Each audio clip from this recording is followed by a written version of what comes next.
could you talk more to that as well? And like just maybe a follow-up question too is like, did you think that that Auckland was ready to see a tall, handsome Samoan thug of a hoodie who I want to just grab my handbag? Yeah, it'd be good to. Has that video is really good, bro. But I think what Auckland Council's own research about 5-6 years ago, we undertook a study on the public nuisance bylaws, and one of the questions we asked Aucklanders was, what makes you feel safe? And people say, oh, I know my neighbours, there's a nice little park down the street and I go to my park. So that was what made them feel safe. When they were asked what makes them feel unsafe, the top answer was tall brown men who wear hoodies. That's me. That's us. That's all of us. That's us. And so whilst running for the Mayoralty, I thought we were ready. I think the fact that the tall brown male wearing a hoodie wasn't quite what Aucklanders in the main were ready for. And that creates a challenge for us as a city, because often in New Zealand we believe in this egalitarian society, and we preach the rhetoric of egalitarianism. Oh, everyone's got equal, it's all on merit. What a lot of rubbish, eh?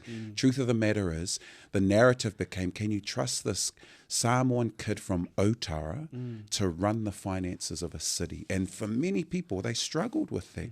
Because I'm not what you'll normally see on TV. I'm not your normal leader. And that's what unconscious bias looks like. In my world, that's what racism looks like. And we've got to push ourselves forward to say to the kids, these are the challenges that you'll face. But we're going to go through it anyway. We had focus groups during the mayoral campaign, and we paid them way too much money. But one of the things was the guy this is where you do the research stuff.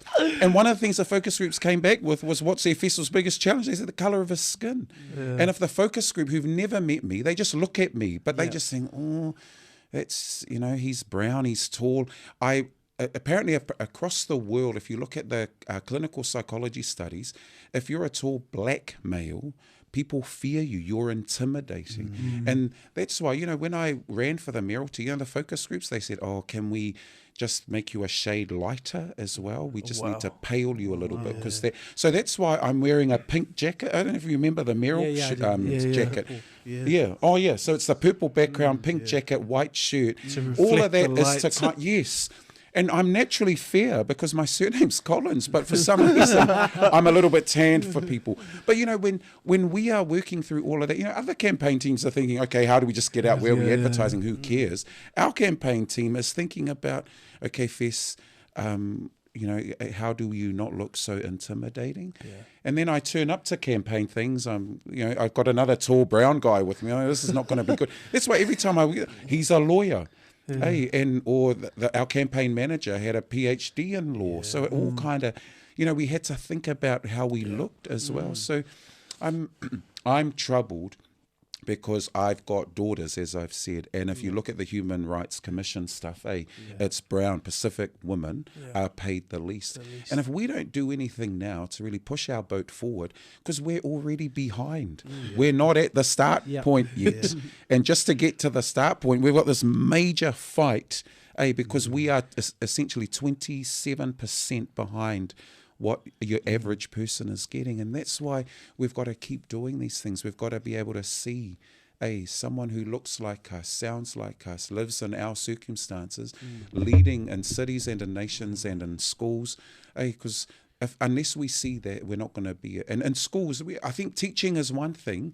There's too few principals, though.